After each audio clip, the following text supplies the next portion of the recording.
sebuah kisah dari seorang ilmuwan akhirnya menjadi mu'alaf setelah mengetahui secara persis karakter binatang berupa anjing.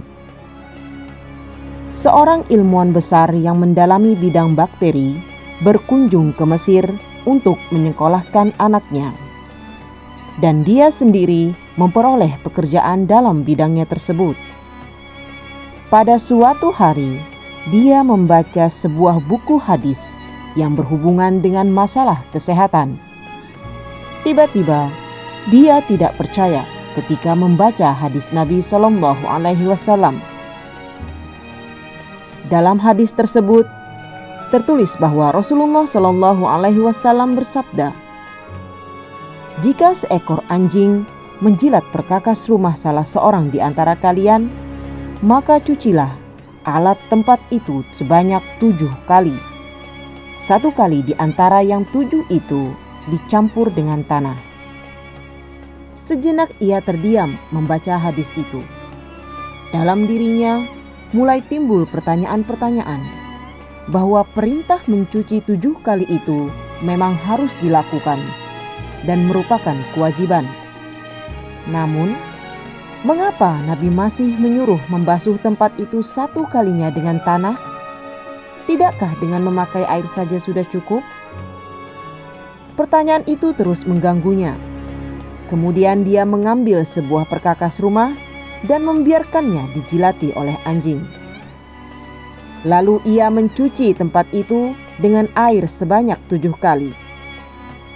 Setelah itu ia teliti dengan menggunakan mikroskop. Dan yang terlihat adalah berjuta-juta bakteri ternyata masih melekat di tempat itu.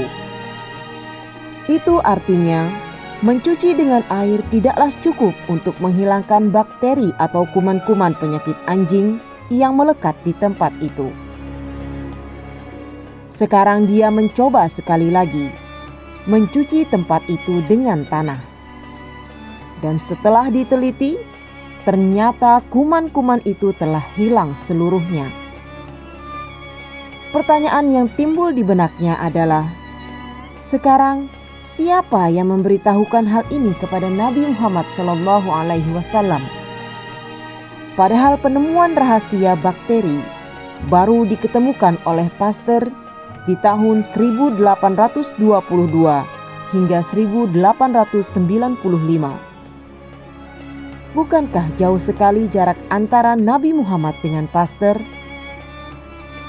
Itu artinya penemuan Pasteur hanyalah mengulang penemuan lama, di mana Nabi Muhammad telah mengetahui bahwa bakteri atau kuman penyakit itu ada pada anjing dan dapat dihilangkan hanya dengan menggunakan air sebanyak 7 kali, dan di antara 7 kali itu adalah dengan menggunakan tanah. Siapa yang memberitahukan hakikat ilmiah ini kepada Nabi Muhammad SAW? Subhanallah, Allah lah yang memberi petunjuk kepada Nabi Muhammad segala hal yang bermanfaat bagi umatnya.